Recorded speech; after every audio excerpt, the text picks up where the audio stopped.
Good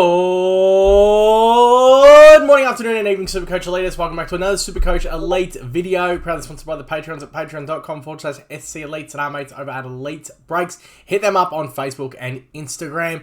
My name's Corey, back for another video today. As always, you can hit us up on our socials as well, at SC Elites on Twitter and Patreon if you want to jump in and join the Discord too. Follow the links there. Supercoach Elites on Facebook, SoundCloud, YouTube, Spotify.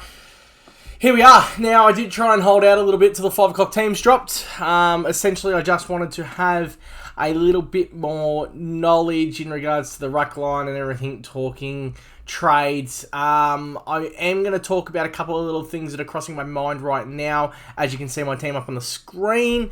I'm not cutting anything off. I did notice the other day when I hit the trade button, it moved everything to the left, and that little James Jordan spot was covered by my ugly mug. But that's okay. What I want to talk about, we did drop a potty today as well, so I'm not going to go into too much detail about everything that was on the potty. We had a game last night. At this current stage, it is 5 p.m. or just after 5 p.m.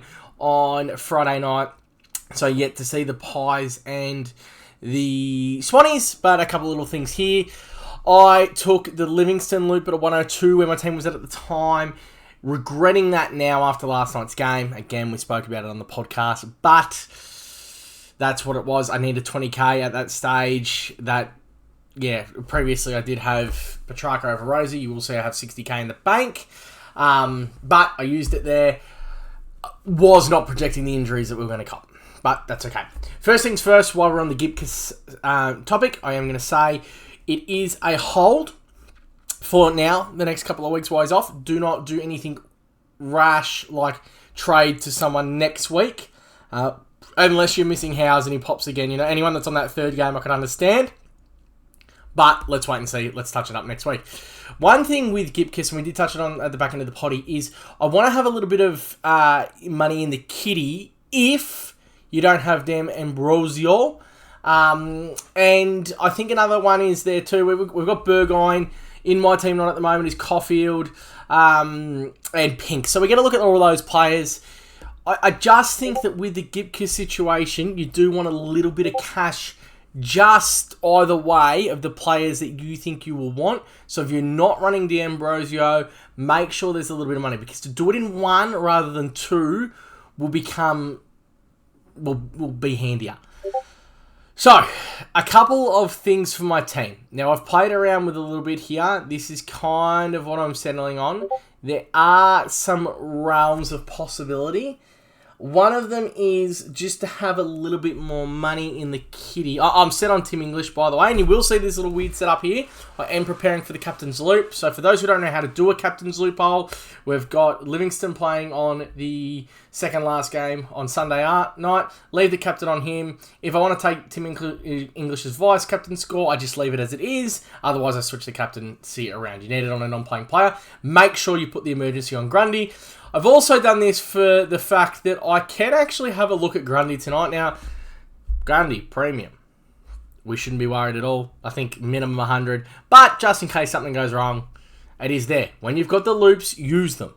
Because there are rare occasions where injuries or players shit the bed, get dominated by other ruckmen, which I don't see happening by Grundy. But look, I've got the loop with Jackson, and this is why I was so big on starting Livingston and not keeping that 123k ruck. Now for the buys, I had Wacko Jacko usable in here when Grundy's on the buy because of Livingston and can loot players off the bench, etc., etc.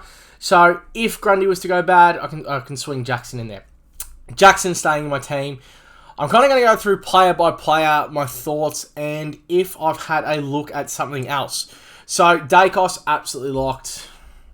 Not touching that. Stewart has been locked all pre-season, and this is kind of a bit of a hurt factor of over the last couple of years, I've mucked around with Stewart a little bit, and I haven't had him. I haven't started him because I'm like, oh, I'll get him later. Whoops, sorry, I've just run over the mic cord. Let's not do that.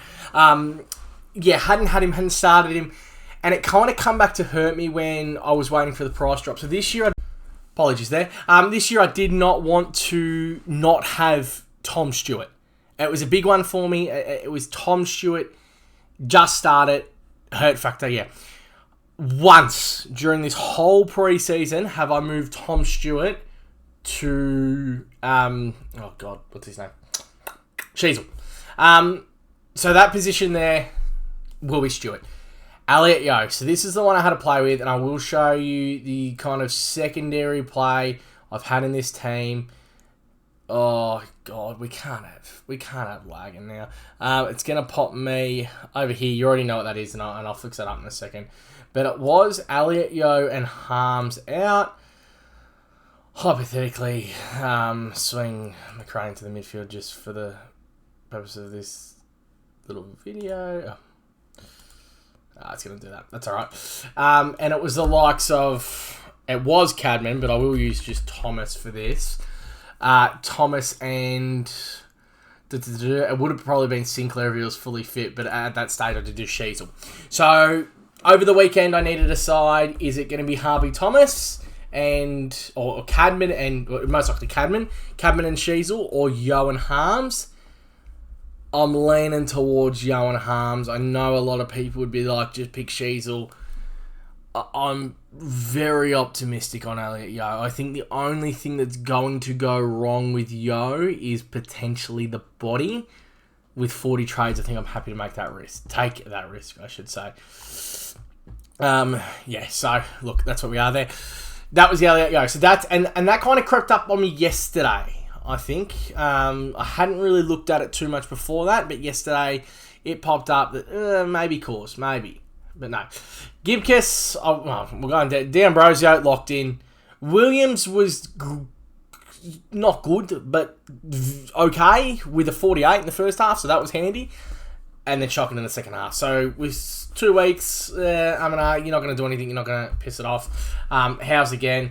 I also miss Marty Hall is making his way into Melbourne's team tonight as well. So there are options to look at. Let them play. The best part about Hall not playing last week and this week, although he has a bye, is, like I said, Hall, Pink, Burgoyne. There's another one I'm missing there. Let's have a look at the data of then. Use Gibus next week as... you don't even get it as a loop because I've got Williams there too. And Zachy Boy Reid. And this is exactly how I'm on field starting my players here. Bont, Dawson Green, Rosie. Now, I'm really big on Connor Rosie. I think he's going to be Port's number one. I know Butters is the most popular choice, but I think this year this kid's going to go next level. I wanted that to be Petrarca. And there's a way where, again, so we're having a look at just pure positions. This was the other option. So it was Rosie and... what was his name? The Melbourne boy. I just traded him out. Not concentrating enough. Caleb Windsor, sorry. So Rosie and Windsor, or, again, CADMAN... and Petrarca, and that sits like that with 46k in the bank. The problem I have with this is it's not as buy friendly as what I had. Now I know the Melbourne doesn't really matter, but it is an extra primo week, and I think I like it with Port's fixture. I really do like it with Port's fixture. So I'm thinking I'm going to go Connor Rosie. I'm going to go balls out there. Harms is in my midfield at the moment. Now, this has been switched around a lot. I've had stage where Harms was kind of on the bench. I'm expecting 70 on Harms. He's named on the wing. I'm not worried about him getting dropped. I actually think he's a very, very good footballer who didn't have the opportunities at Melbourne. We've heard about the Bevo privilege for players that he brings across, and I'm all in on James Harms. I think he's going to have a pretty good year, and it's going to sneak up on us what he averages, and it's just a stepping stone. There's 2 weeks time. I'm having a look at it. I don't like the fact that I got the 4 doggies. 2 of them are stepping stones, so it's not going to be permanent. Lyons has to be on field. Sanders, Roberts. Now, another player that I have looked at over Caleb Windsor is Berry. But I think the problem with Berry, and it might even be Harms, so that's more of a position now. Will it be Harms? Will it be Berry? I could go Berry instead of Harms. I do like the swing of Harms as well. I can use it during these buy rounds. So I think that's where I'll land, and we'll see how we go after 2 weeks. Will that become Berry? I've also looked at Berry for Windsor, but it means I kind of get... I don't like moving one of Sanders or Roberts to the bench. I've even had McKercher on field. Not over these two, but I've had McKercher on field over Harley Reid at one stage. But I'm pretty confident this is where I sit almost in order. MACRAE's the other one. So I will disclaimer this. I am at 5.17. Come the start of the game, every chance MACRAE's coming on the field for Harley Reid, if he's not sub. So I will have a look at that. Roberts, I think, will kill it against Collingwood. There'll be plenty of ball down there, and that's where we'll go. I'm locked into English. Yesterday, first time in about a week and a half that I moved back to Gone, straight up back to English. I just love it for the early buys. I know I've done a complete 180, but I love this combination of English, Jackson, Grundy. I them, and also eliminating the what if on Sunday. Gawn has dominated previously against the Dogs, but I don't want that to be... I'm watching old man Gawn run around, and I'm sceptical and I have to change it.